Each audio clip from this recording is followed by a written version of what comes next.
பொதுக்காலம் 12ஆம் திங்கள் முதல் வாசகம். ஆண்டவர் இஸ்ரவேலை தள்ளிவிட்டார். யூதா குலத்தார் மட்டுமே எஞ்சியிருந்தனர். அரசர்கள் 2ஆம் நூலிலிருந்து வாசகம். 17ஆம் அதிகாரம் 5 முதல் 8, 13 முதல் 15 மற்றும் 18 முடியவுள்ள இறை வார்த்தைகள். அந்நாட்களில் அசீரியா மன்னன் நாடு முழுவதன் மேலும் படையெடுத்து சமாரியாவுக்கு வந்து அதை 3 ஆண்டு அளவு முற்றுகையிட்டான். ஓசேயா ஆட்சியேற்ற 9ஆம் ஆண்டில் அசரியா மன்னன் சமாரியாவை கைப்பற்றி இஸ்ரேலரை அசிரியாவுக்கு நாடு கடத்தினான். அவர்களை அலகிலும் கோசானின் ஆபோர் நதிக்கரையிலும் மேதியர் நகர்களிலும் குடியேற்றினான். ஏனெனில் இஸ்ரேல் மக்கள் தங்களை எகிப்து நாட்டினின்றும் அந்நாட்டு மன்னன் பார்வோனின் கையினின்றும் விடுவித்திருந்த தங்கள் கடவுளான ஆண்டவருக்கு எதிராய் பாவம் செய்து வேற்று தெய்வங்களை தொழுது வந்தனர். மேலும் இஸ்ரேல் மக்கள் முன்னிலையிலிருந்து ஆண்டவர் விரட்டியடித்த வேற்றினத்தாரின் விதிமுறைகளின்படியும் இஸ்ரேல் அரசர்கள் புகுத்திய வழக்கங்களின்படியும் நடந்து வந்தனர்.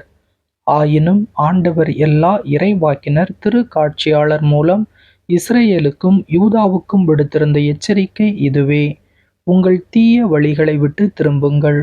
உங்கள் மூதாதையருக்கு நான் கட்டளையிட்டு என் அடியார்களாகிய இறைவாக்கினர் மூலம் நான் அறிவித்த திருச்சட்டத்தின்படி என் கட்டளைகளையும் நியமங்களையும் கடைபிடியுங்கள்.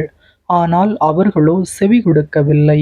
அவர்கள் மூதாதையர் தங்கள் ஆண்டவர் மீது நம்பிக்கை இழந்து பணிய மறுத்தது போல அவர்களும் வணங்கா கழுத்தர்களாக இருந்தனர்.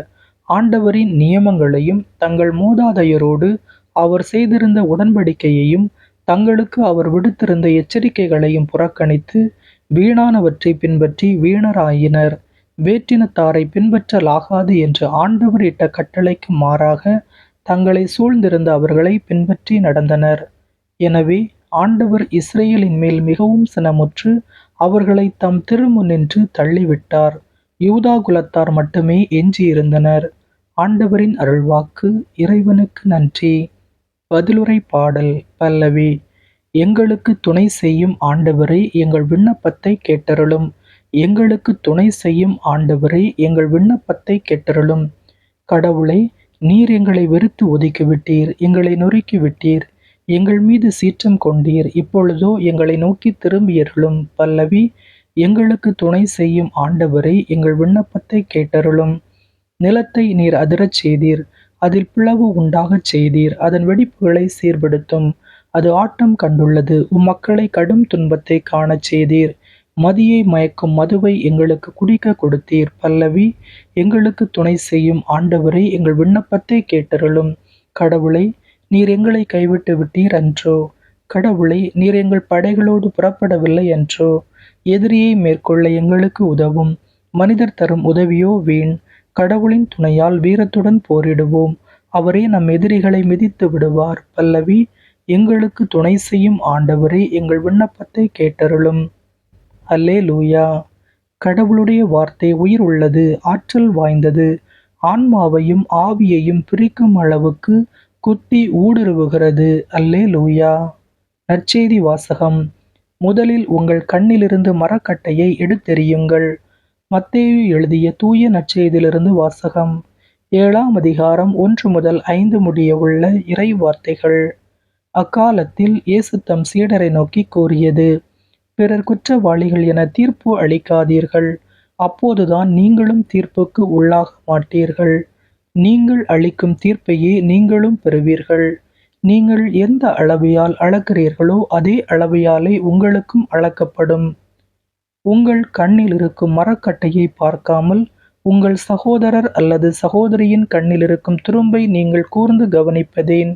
அல்லது அவரிடம், உங்கள் கண்ணிலிருந்து துரும்பை எடுக்கட்டுமா என்று எப்படி கேட்கலாம்? இதோ உங்கள் கண்ணில்தான் மரக்கட்டை இருக்கிறதே.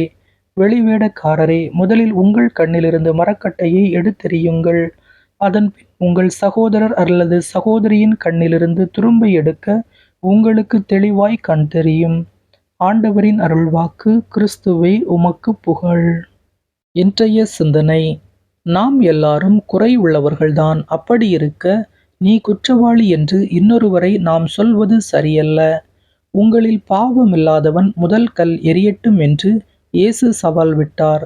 நானும் உன்னை தீர்ப்பிடேன் என்று தனக்கு மட்டுமே தீர்ப்பளிக்கும் அதிகாரமும் தகுதியும் உண்டு என்றாலும், நானும் தீர்ப்பிடேன் என்ற இயேசுவின் வார்த்தைகள் நினைவில் கொள்ள வேண்டியவை. இன்றைய உலகம் சமூக ஊடகங்களின் தளம் எல்லாவற்றிற்கும் விமர்சனங்களை வைக்கிறார்கள். அது ஆக்கப்பூர்வமானதாக இருக்குமானால் அதனால் பயனுண்டு. இல்லாவிட்டால் அது குறை சொல்வதற்கும் நன்மையை செய்ய விடாமல் தடுக்கின்ற தீமையின் சக்தியாகவே இருக்கின்றது. கண்டித்து திருத்துவது என்பது நமது கடமை. ஆனால் அடக்கி அமிழ்த்தி அழிப்பது என்பது பாவம். எனவே ஒருவருக்கொருவர் துணையாயிருப்போம். யாரையும் தீர்ப்பிடாமல் நமது குறைகளையும் ஏற்று தாழ்ச்சியோடு வாழ்வோம். இயேசுவுக்கே புகழ். இயேசுவுக்கே நன்றி.